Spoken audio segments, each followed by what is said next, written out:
Bruce Lee പെട്ടെന്ന് എങ്ങനെയാണ് മരിച്ചതെന്ന് നിങ്ങൾക്കറിയാമോ? 1973 ബ്രൂസ്ലി മരിച്ച കാര്യം അറിഞ്ഞ് എല്ലാവരും പറഞ്ഞത് ബ്രൂസ്ലിക്ക് പോയിസൺ കൊടുത്തതായിരിക്കും, അതല്ലെങ്കിൽ അസാസിന്മാരായിരിക്കും, അതുമല്ലെങ്കിൽ ഹോസ്പിറ്റലിലാണ് എന്തോ പറ്റിയതെന്നാണ് എല്ലാവരും പറഞ്ഞിരുന്നത്. കാരണം ബ്രൂസ്ലിയുടെ മരണം സാധാരണ മരണമാണെന്ന് ആരും വിശ്വസിച്ചില്ല. 32 വയസ്സിൽ ഇങ്ങനെയൊരു മനുഷ്യനോ എന്നായിരുന്നു എല്ലാവരുടെയും ചോദ്യം. 120 കിലോയുള്ള മുഹമ്മദ് അലിയുടെ ഒരു പഞ്ചിങ് ഫോഴ്സ് വെറും 60 കിലോയുള്ള ബ്രൂസ്ലിയെ കൊണ്ട് പറ്റുമായിരുന്നു. ഒരേ സെറ്റിൽ 1500 പുഷപ്സ്, ഒറ്റ കൈവിരൽ കൊണ്ട് 400 പുഷപ്സ്, 2 വിരൽ കൊണ്ട് മാത്രം 200 പുഷപ്സ്, അവസാനം വെറും കട്ടുവിരൽ കൊണ്ട് മാത്രം 100 പുഷപ്സ് എടുക്കുമായിരുന്നു. ഇതുകൂടാതെ ഒറ്റ കിക്കിൽ പഞ്ചിങ് ബാഗ് വരെ ഇല്ലാതാക്കുമായിരുന്നു.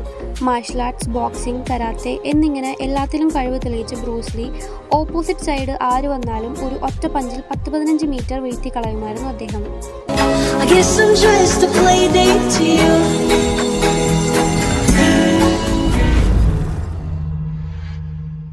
1984 കൊക്കോകോള കമ്പനിയുടെ പരസ്യത്തിന് വേണ്ടി മൈക്കൽ ജാക്സൺ ഷൂട്ടിങ്ങിൽ ഡാൻസ് ചെയ്യുമ്പോൾ പെട്ടെന്ന് സ്റ്റേജിൽ ഫയർ ആക്സിഡന്റ് ആവുകയും മൈക്കൽ ജാക്സന്റെ തലയിൽ തീപിടിക്കുകയും ചെയ്തു. അതറിയാതെ അദ്ദേഹം തുടർന്ന് 10 സെക്കൻഡ് ഡാൻസ് ചെയ്യുകയും അതിൽ അദ്ദേഹത്തിന്റെ തലയിലും മുഖത്തിലും തീപരുക്കേൽക്കുകയും ചെയ്തു. മയങ്ങി വീണ അദ്ദേഹത്തെ ഹോസ്പിറ്റലിൽ അഡ്മിറ്റ് ആക്കുകയും തന്റെ കമ്പനിയുടെ പേരിൽ കേസെടുക്കുമോ എന്ന് കൊക്കോകോള കമ്പനി പേടിച്ചിരുന്ന സമയം ഏതാനും മണിക്കൂറിന് ശേഷം കണ്ണു തുറന്ന മൈക്കൽ ജാക്സൺ അന്ന് പറഞ്ഞൊരു കാര്യമാണ് ഇപ്പോഴും അദ്ദേഹത്തെ ആരും മറക്കാത്തത്. പ്രതീക്ഷിക്കാതെ നടന്ന സംഭവമല്ലേ, പാവം നിങ്ങൾ എന്ത് ചെയ്യും എന്ന് പറഞ്ഞ് മൈക്കൽ ജാക്സൺ കൊക്കോകോള കമ്പനിയുടെ പേരിൽ കേസൊന്നും കൊടുത്തില്ല.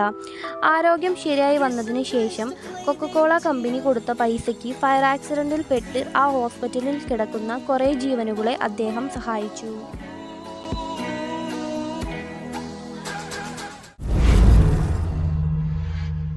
1863 ജെയിംസ് എഡ് ജോൺസൺ ആണ് ബ്ലാക്ക് സീ ഡെവിലിനെ ആദ്യമായി കണ്ടെത്തിയത്. ആൺ സീ ഡെവിലിനേക്കാൾ പെൺ സീ ഡെവിൽ കൂടുതൽ വർഷം ജീവിക്കുന്നു.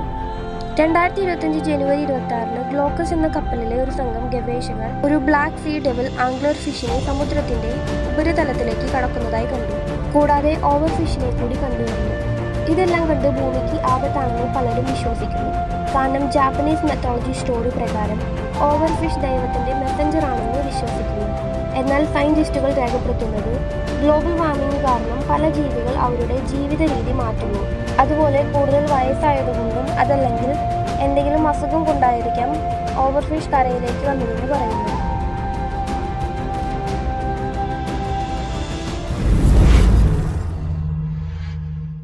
എന്ന ഒരു 6 വയസ്സുകാരൻ തന്റെ ജീവൻ പോലും നോക്കാതെ തന്റെ കുഞ്ഞിനെ ചുറ്റിയുടെ ജീവൻ രക്ഷിച്ച കഥ നിങ്ങൾക്കറിയാമോ? 2020 ഒരു 4 വയസ്സുള്ള കുഞ്ഞ് തന്റെ ഫ്രണ്ടിന്റെ വീട്ടിലെ ബാക്ക് യാർഡിൽ കളിക്കുകയായിരുന്നു. പ്രതീക്ഷിക്കാത്ത സമയത്ത് തന്റെ അനുജത്തിയുടെ നേരെ പാഞ്ഞു വന്ന ജർമ്മൻ ഷെപ്പേർഡിനെ അവൻ തടയുകയും ജർമ്മൻ ഷെപ്പേർഡ് ബ്രിഡ്ജറിന്റെ കവിൾ ആക്രമിക്കുകയും ചെയ്തു. കവിളിൽ 90 സ്റ്റിച്ചുകളോടുകൂടി ബ്രിഡ്ജർ തന്റെ അച്ഛനോട് പറഞ്ഞത് ഇങ്ങനെയായിരുന്നു: അന്ന് ആ ഒരു ദിവസം അവിടെ ആരെങ്കിലും മരിക്കണമെങ്കിൽ അതിനാദ്യം എന്നെ കൊല്ലണമെന്നായിരുന്നു ബ്രിഡ്ജറിന്റെ മറുപടി. കൂടാതെ ബ്രിഡ്ജറിനായി വേൾഡ് ബോക്സിംഗ് കൗൺസിൽ എംബ്ലമാറ്റിക് ബെൽറ്റും വേൾഡ് ചാമ്പ്യൻ എന്ന പേരും നൽകി.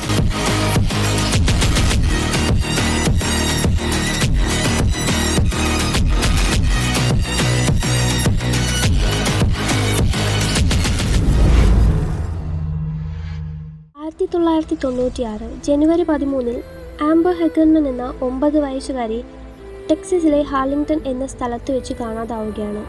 വീടിന് പുറത്ത് കുറച്ചു മാറി അനുജനുമായി കളിച്ചിരുന്ന ഹാംബറിനെ കാണാതാവുകയും തുടർന്ന് 4 ദിവസം അന്വേഷിച്ചിട്ടും ഹാംബറിനെ കണ്ടെത്താൻ കഴിഞ്ഞില്ല.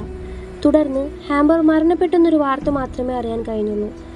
എന്നാൽ ഇന്നും ആംബറിനെ ആരാണ് കൊണ്ടുപോയതെന്നോ എങ്ങനെയാണ് മരിച്ചതെന്നോ ആർക്കും അറിയില്ല. ഇതിനെ തുടർന്ന് 1996 തന്നെ ഇനി ഒരു കുഞ്ഞു പോലും ഇതുപോലെ മരണപ്പെടരുതെന്ന് തീരുമാനിച്ച ഗവൺമെൻറ് ആംബർ ഹെഗർമൻ്റെ പേരിൽ ആംബർ അലേർട്ട് എന്ന സിസ്റ്റം രൂപീകരിച്ചു. അന്ന് തൊട്ട് ഇന്ന് വരെ 1000 കുഞ്ഞുമക്കളെയാണ് ആംബർ അലേർട്ട് മൂലം രക്ഷിച്ചു വരുന്നത്.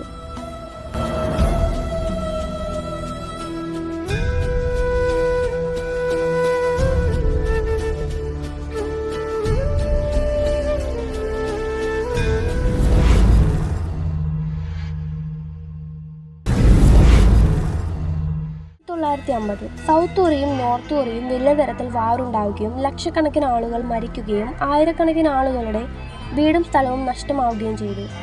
തുടർന്ന് കുറച്ചു വർഷങ്ങൾക്ക് ശേഷം സൗത്ത് കൊറിയയിൽ ഒളിമ്പിക്സ് നടക്കാൻ പോകുന്നുവെന്ന് ലോകം മൊത്തം അറിയുകയും ഇത് കേട്ട അന്നത്തെ പ്രസിഡന്റ് വീടുകളില്ലാത്ത റോഡിലും മറ്റു സ്ഥലങ്ങളിലും ജീവിക്കുന്ന എല്ലാവരെയും ഒരു വലിയ ബിൽഡിങ്ങിലേക്ക് പോകാൻ പറഞ്ഞു ഓർഡർ ചെയ്തു.